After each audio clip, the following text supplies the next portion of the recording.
Hello, my name is Richard Weitz. I'm a senior fellow and director of the Center for Political Military Analysis here at the Hudson Institute.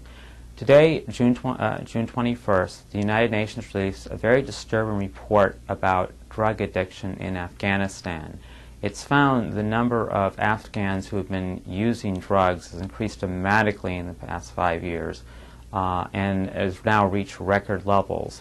What's interesting is that this phenomenon extends far beyond Afghanistan. Last year, the UN released a report showing that perhaps 100,000 people each year die from heroin, which is derived from Afghan opium. And if you translate those numbers by countries, it can be amazing. For example, Russia loses 30,000 people a year from drug overdosing and from use of unclean needles spreading AIDS and other diseases. That's more people each year, and those are primarily young people, than lost their entire Soviet military occupation of Afghanistan. Similarly, about 10,000 Europeans die each year from Afghan heroin, and that's a larger number than all the NATO troops that have died in Afghanistan since NATO intervened militarily in that country in late 2001. What is interesting is this issue has often not gotten much attention in the U.S. recently. For example, in the recent congressional hearings, it didn't even come up as a major issue. Whereas in Europe, and particularly in Russia and the neighboring Central Asian states, it's considered to be very important. I happened to be at a conference last week in Moscow, which President Medvedev, Russian Foreign Minister Lavrov, and other senior Russian officials spoke and talked about the devastating effects of the drug trafficking on their country. And the reason I raise this important is because Russia is now pressing NATO and the United States to crack down further on Afghan heroin, Afghan drug trafficking. And that will probably take place later this week at the UN the meeting of the G8 format.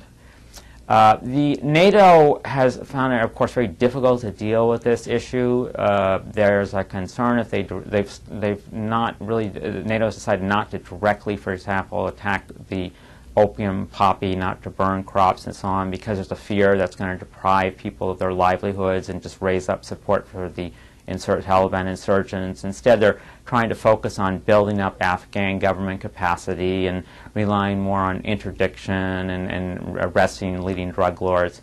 But Russia and the Central Asian countries have made clear that this isn't sufficient. They want to see actually aerial spraying, which is something that neither the United States nor the Afghan government wants to do, for reasons that, again, there's a fear that the people react very negatively to having chemicals sprayed on their crops, even if they are harmless, except to opium. There's just a fear about how that the Taliban propaganda will misuse it. So I think an interesting solution to this might be to take up maybe cooperate more directly with Russia and some of its allies on the interdiction issue. We've talked about recently in the crisis in Kyrgyzstan, perhaps NATO can work with the Russian-dominated Collective Security Treaty Organization alliance, which includes Russia and some of the former Soviet republics, to bring stability to that country. Well, that's an area where we could also cooperate more in the case of Afghanistan.